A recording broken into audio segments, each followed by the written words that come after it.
Can we start with the report overnight? Anything surprise you in that? Not really. This really adds to the evidence that we're seeing globally from the United Nations High Commission for Refugees, the Red Cross, Amnesty International, Human Rights Watch, and absolutely consistent with all our own work and our own reports. And what about what Latika was talking about there with this particular government in the last couple of months or late last year, taking overseas trips, not taking the opportunity to raise human rights issues? Well, that's a difficult one to comment on because obviously the Prime Minister and the Foreign Minister and others have got to make their judgments as to whether they're trade talks, strategic issues, whether human rights are appropriate at those circumstances is a matter of judgment for them. But I must say, in fairness, that Australia does do a great deal of overseas aid work that includes human rights, and the Australian Human Rights Commission has had, for example, a 15-year program with China, working very effectively on perhaps less controversial issues like violence against women in rural villages, yes, building pro bono legal services and so on. So I think it's a matter of, up to a point, of course, it's a matter of judgment for government as to when they raise these questions. But I can say that at a lower level, at a technical level, these issues are being discussed and raised constantly by the Australian Human Rights Commission. Is it a case that the Prime Minister is taking a view that it is not his business? He says it's not my business to lecture other countries. Mm-hmm. Is that a dangerous position to take, or is it something that always should be raised in terms of any kind of bilateral relationship? Well, nobody wants to be engaged in lecturing another country. It is simply inappropriate. But at the same time, moving away from that more emotive language of lecturing, it's entirely appropriate as sovereign nations to have frank discussions about matters of concern. Capital punishment, organ transplants from those who've been killed in executions. These are serious matters.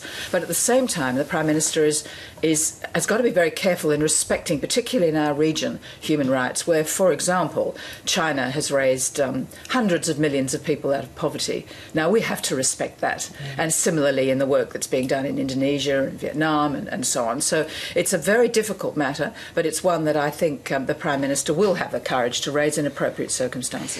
How do we as a nation, and how does the government grapple with this issue that they're trying to come to grips with, and some orderly management of asylum seekers? And they've pointed out in a statement today that they have increased their intake with regard to Syrian refugees.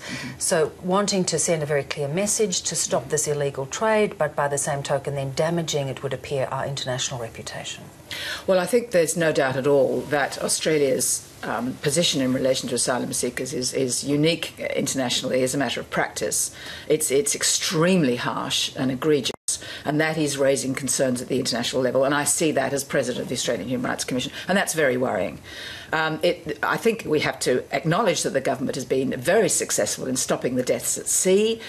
We have a proper system for assessing the backgrounds of the people who are coming and proper identity checks. But where we are seriously falling down is in failing in that first step.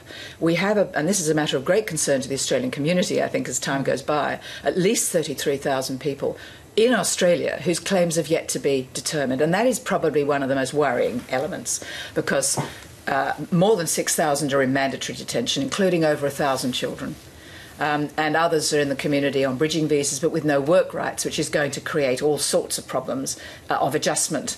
And we have to acknowledge the very high likelihood is that these people will remain in Australia, and most are refugees.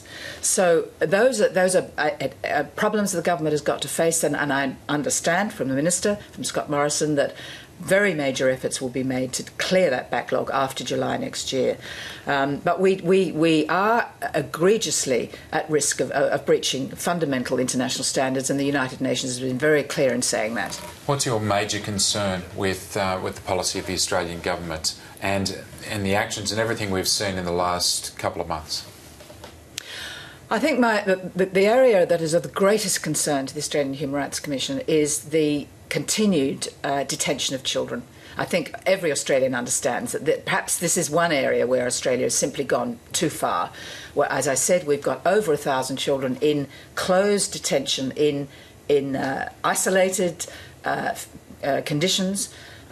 Christmas Island and in other detention centres around Australia. We also have on Nauru, we have 850 people, of whom about 125 are children, and similar numbers, slightly greater, on Manus Island.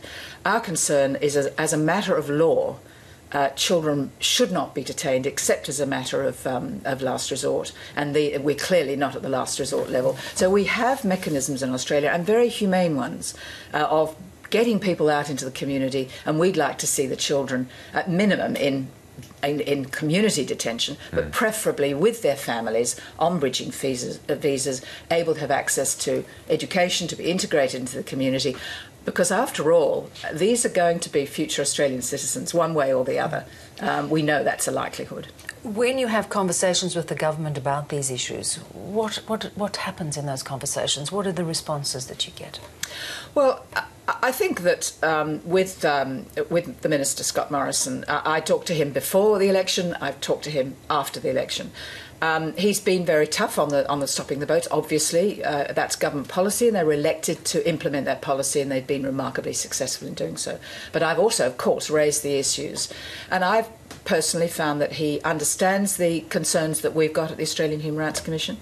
But I think he's very concerned that if he does anything that puts a more humane approach in relation to dealing with children and families, he's going to encourage people smugglers to bring children and families with us. Now, whether that's true or not, I think probably remains to be demonstrated. But I think it's true to say also, and this is one of those things that happens in government, is that quietly and behind the scenes, the Minister is doing taking humane actions. They don't get a lot of media because he's not talking about it, and frankly neither am I, because I want to see them continue. So what I can say is that there is a level of humanity. There are great concerns within the Navy, for example, as you've been reporting, about the way asylum seekers are treated. So discussions do go on. There's great concern amongst our public officials, by our politicians. These matters are being discussed constantly.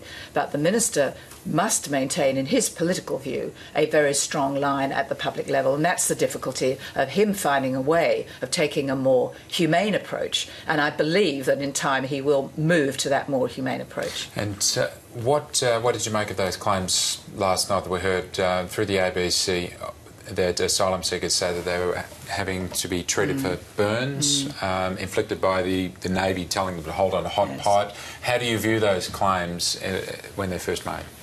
Well, I have seen the very graphic pictures that you've produced, and they look horrific.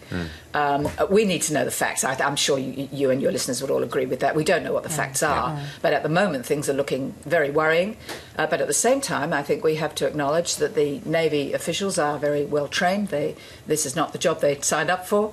They themselves are being traumatised by the ways in which they're being required to treat people. So I frankly think we need objective, clear evidence.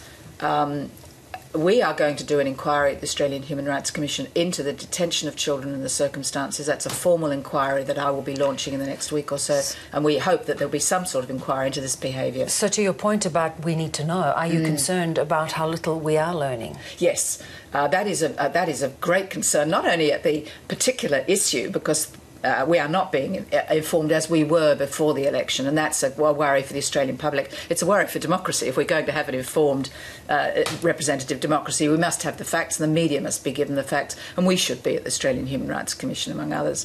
So that is one reason why I'm exercising my powers as President to hold an inquiry, because in that way I can require information be given to us, and my hope is that with accurate information we can form accurate judgments, whereas allegations are made and the facts can often be very different or usually much more complex. There's often a grain of truth, as I'm sure you know better than I do, a grain of truth, but the wider context can be quite different, and we need to know that. You must believe in some sort of secrecy, because you say to us that you believe there's going to be a more humane approach. You've got information, but it's not ready for the public. Well, I'm not supporting that as a way of handling refugee matters. All I am saying is that my experience of working with both governments over the last year and a half that I've been in this position is that underneath the rhetoric, you do in fact find humane public servants and ministers grappling with this problem in as humane a way as they can manage. That's really all I'm saying. Okay. Of course, I'd like to see it in the public arena. Can I just be clear on what your powers are with regard to the facts? Are you able to compel Australian Navy officials to give evidence? No, but I can ask the government of the day to provide us with accurate information. And that is an important power of the Human Rights Commission. And if I can say, this is an illustration of how democracy works in Australia. The taxpayer pays for my job, pays for the commission, and we often can on some issues, particularly this one, take a position the government doesn't always appreciate. But the government appoints us, and we're there to hold their feet to the fire on these questions, and I think it's a good system. And a nice point to move to Nauru. You talk about the democratic process. We've seen this legal situation where a couple of lawmen have been now expelled from Nauru. Where do you stand on that, and what are you making of it? Yeah, well, again, it would be nice to know the facts a little better, but it appears that this is a domestic matter in Nauru. That's of no particular concern to the Australian Human Rights Commission, but what worries us and me as President is that what this does is to put into disarray the rule of law process. And again, we have the same problem in Nauru. My understanding, and I have to be a little cautious because again the facts are not clear, they've only agreed to a final assessment of a refugee claim in one case. So we've got nearly 1,000 people waiting some months and longer, including the children, whose claims are not being assessed. So my concern is that Australia remains internationally legally responsible for having sent these people to Nauru, and we remain responsible for ensuring that they have a proper rule of law based process for assessing their claims. And this incident has occurred, or this series of incidents over the last few days has occurred in a way that now leaves these 153 people with criminal charges against them and 850 claiming refugee status with no legal system properly to have their claims assessed. And I have to say the Australian government's been very quiet on it as well. We haven't heard much in the last couple of days. Well, I think Mr Morrison is keeping obviously a very close eye on this. He understands that it is imperative that there be a proper legal regime for asylum seekers to be sent to if this third country process is going to work. If then it's not there, it cannot work. But you might notice, of course, that each of the people that we're talking about, the Chief Justice, the Solicitor General, the District Judge, they're all Australians. We are really providing the professional legal basis skills of their system. In fact, they did make representation at an ambassadorial level to the government and express their concern. Do you think that asylum seekers could be deported under the same law where you can be arbitrarily deported? Well, this is the risk. At absolute base, I think you will all know that the asylum seekers have a right not to be returned to the place where they are persecuted from the place of conflict.